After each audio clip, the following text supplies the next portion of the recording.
ദൈവത്തിന് സ്തോത്രം. ഈ നല്ല പ്രഭാതത്തെ ഓർത്ത് കർത്താവിനെ സ്തുതിക്കുന്നു. ഈ രാവിലെയുള്ള ചെറിയ ചിന്തയ്ക്ക് വേണ്ടി അപ്പോസ്തല പ്രവൃത്തി 7-ാം അധ്യായം 36-ാം വാക്യം വായിക്കുന്നു. അപ്പോസ്തല പ്രവൃത്തി 7:36.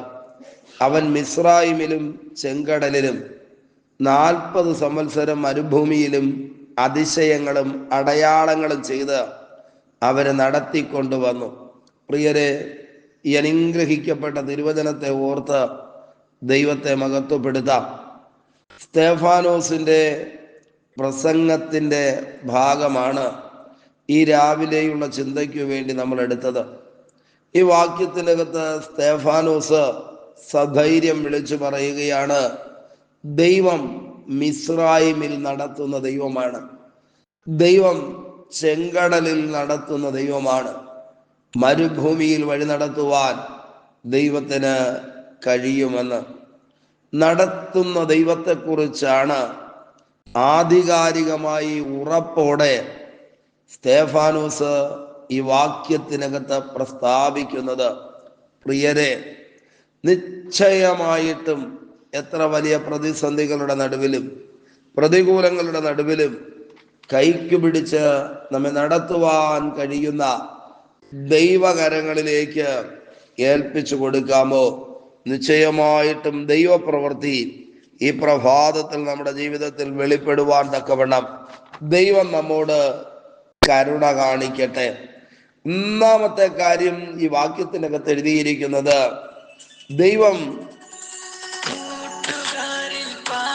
എവിടെയാ തന്റെ ജനത്തെ നടത്തിയത്? 3 കാര്യങ്ങൾ ഈ വാക്യത്തിനകത്ത് എഴുതിയിരിക്കുന്നു, അഥവാ 3 അവസ്ഥകൾ. 1 മിസ്രയീം, 2 ചെങ്കടല്, 3 മരുഭൂമി. ഇന്നും പ്രിയരെ, മിസ്രയീമിലും ചെങ്കടലിലും മരുഭൂമിയിലും നടത്തുവാൻ കരുത്തുള്ള ദൈവത്തെയാണ് നാം സേവിക്കുന്നത് എന്ന് മറന്നു പോകരുത്. എന്താ മിസ്രയീമിന്റെ പ്രത്യേകത? അടക്കി വാഴുന്ന ഫറവോന്റെ ശക്തി. ബൈബിൾ എഴുതിയിരിക്കുന്നത്, പീഡിപ്പിക്കുന്നതിന് വേണ്ടി അനുദിനം ശ്രമിച്ചു കൊണ്ടിരിക്കുന്ന ഫറവോന്റെ കിങ്കരന്മാരായ ഭരണാധികാരികൾ. എല്ലായിടത്തും പ്രതികൂലങ്ങളും പ്രതിസന്ധികളും പ്രശ്നങ്ങളും മാത്രം. എന്നാൽ ദൈവം തന്റെ ജനത്തെ മിസ്രയീമിൽ നടത്തിയെന്ന് ഇന്ന് രാവിലെ തിരിച്ചറിയാതെ പോകരുത്. മിസ്രയീമിന് തുല്യമായി ആധിപത്യം നടത്തുന്ന ഫറവോനിയ ശക്തികൾ എതിരായിട്ടുണ്ടെങ്കിലും അതിന്റെ നടുവിൽ നടത്തുവാൻ ശക്തനായ ദൈവത്തെയാണ് നാം സേവിക്കുന്നത്. പുറപ്പാട് പുസ്തകം മുഴുവനും വായിക്കുമ്പോൾ മിസ്രയീമിൽ ദൈവജനം അനുഭവിച്ച വേദനയുടെ ആഴം വിശദീകരിച്ചെഴുതിയിട്ടുണ്ട്. ബൈബിൾ പറയുന്നത്, ദൈവജനത്തെ കൊണ്ട് കഠിന വേല ചെയ്യിപ്പിച്ചു, ജീവനെ കൈപ്പാക്കി, ആണിനെ മുഴുവനും കൊല്ലാതാക്കേണ്ടതിന് ശക്തമായ പീഡകൾ അഴിച്ചുവിട്ടു.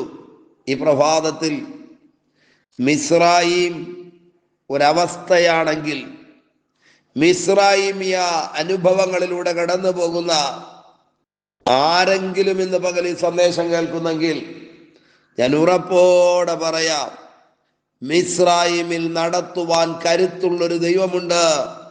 ആ ദൈവത്തെയാ നാം സേവിക്കുന്നത്. ബൈബിൾ എഴുതിയിരിക്കുന്നത്, ഇസ്രായേൽ ജനത്തിനെ പീഡിപ്പിക്കും തോറും അവർ പെരുകി വർദ്ധിക്കുവാൻ തുടങ്ങി. പ്രിയരെ, ദൈവിക നടത്തിപ്പ് ഒരു തലമുറയുടെ മുൻപിൽ വെളിപ്പെട്ടപ്പോൾ അവരെ ഒതുക്കുവാനും തകർക്കുവാനും ശ്രമിക്കുമ്പോൾ അതിൻ്റെ നടുവിൽ വലിയ വർധനവിനെ ദൈവം കൽപ്പിക്കുവാനിടയായി തീർന്നു. രണ്ടാമത്തെ കാര്യം എഴുതിയിരിക്കുന്നത്, ചെങ്കടലിൽ ദൈവം അവരെ നടത്തി. ആമേൻ. നമുക്കറിയാം, മറുകര കാണാൻ കഴിയാത്ത, ഒന്നിനു പിറകെ ഒന്നായി തിരമാലകൾ ഉയർന്നു വരുന്ന, ആർക്കും കടന്നു പോകുവാൻ കഴിയാത്ത ഇടമാണ് കടലെന്ന് പറയുന്നത്. ഈ വാക്യത്തിനകത്ത് എഴുതിയിരിക്കുന്നത്, ഒരു രാത്രി മുഴുവനും ചെങ്കടലിന്റെ കരയിൽ എന്ത് ചെയ്യണമെന്നറിയാതെ ആകുലതയോടെ ജനം നിൽക്കുമ്പോൾ ദൈവം അവർക്ക് വേണ്ടി ഒരു കാറ്റിനെ അടുപ്പിച്ചു. മോശയോട് പറഞ്ഞു, വടിയെടുത്ത് ചെങ്കടലിന് നേരെ നീട്ടുക. ബൈബിൾ പറയുന്നത്, ബലഹീനമായ മോശയുടെ കരത്തിലേക്ക് സർവശക്തന്റെ കരമിറങ്ങി വന്നു. ആമേൻ. ചെങ്കടൽ കണ്ണിന്റെ മുൻപിൽ വിഭാഗിക്കപ്പെട്ടു. ചെങ്കടലിലൂടെ അക്കരെ കയറുവാൻ ദൈവം അവർക്ക് കൃപ നൽകി. ഇന്ന് പ്രഭാതത്തിൽ മറുകര കാണുവാൻ കഴിയാതെ കുഴങ്ങി മറിയുന്ന പ്രതിസന്ധികളുടെ നടുവിലൂടെ, സഹിക്കാൻ കഴിയാത്ത സാഹചര്യങ്ങളിലൂടെ മുൻപിലേക്ക് പോകുന്ന ആരെങ്കിലും ഉണ്ടെങ്കിൽ, ജീവിക്കാൻ ഒരു വഴിയും എൻ്റെ മുൻപിലില്ല എന്ന് പറയുന്ന ആരെങ്കിലും ഉണ്ടെങ്കിൽ, ഈ വാക്യം പറയുന്നു, ചെങ്കടലിൽ വഴി നടത്തുവാൻ കരുത്തുള്ളൊരു ദൈവത്തെയാണ് നാം സേവിക്കുന്നത് എന്ന്. ആമേൻ. ഇന്ന് പ്രഭാതത്തിൽ ബലമുള്ള ദൈവത്തിന്റെ കരം ചലിക്കുന്ന, ദൈവപ്രവൃത്തി വെളിപ്പെടുന്ന അനുഗ്രഹിക്കപ്പെട്ട പ്രഭാതമായി തീരട്ടെ. ചെങ്കടലിൽ നടത്തുവാൻ കഴിവുള്ളൊരു ദൈവം. മൂന്നാമത്തെ കാര്യം ആ വാക്യം പറയുന്നത്, മരുഭൂമിയിൽ ദൈവം അവരെ നടത്തിയെന്ന്. ആമേൻ. ചെങ്കടൽ കടന്ന ജനം കടന്നത് ശൂർ മരുഭൂമിയിലാണ്. മരുഭൂമി പ്രതിസന്ധികൾ മാത്രം പതിയിരിക്കുന്ന സ്ഥലമാണ്. മരുഭൂമിയിലൂടെ അധികം ദൂരം യാത്ര ചെയ്യുക അസാധ്യമാണ്. ഒന്ന്, വഴി തിരിച്ചറിയാൻ കഴിയത്തില്ല, വെള്ളമില്ല, ഭയാനകമായ ചൂടാണ്. മരുഭൂമിയിൽ ജീവിക്കുക അസാധ്യമാണ്. എന്നാൽ പ്രിയരെ, താങ്ങുന്ന ദൈവത്തിന്റെ കരം, വിടുവിക്കുന്ന ദൈവത്തിന്റെ കരം, നടത്തുന്ന ദൈവം കൂടെ ഇരുന്നത് കൊണ്ട് മരുഭൂമി യാത്ര ജയകരമായി അവർ പൂർത്തീകരിച്ചെന്ന് തിരുവചനം എഴുതിയിരിക്കുന്നു. ഞാൻ ഒരിക്കൽ കൂടെ ആവർത്തിക്കാം, മരുഭൂമിയിലൂടെ അവർ നടന്നതല്ല, ദൈവം അവരെ നടത്തുവാനിടയായി തീർന്നു. ആമേൻ. ഒന്ന്, മിസ്രയീം. രണ്ട്, ചെങ്കടല്. മൂന്ന്, മരുഭൂമി.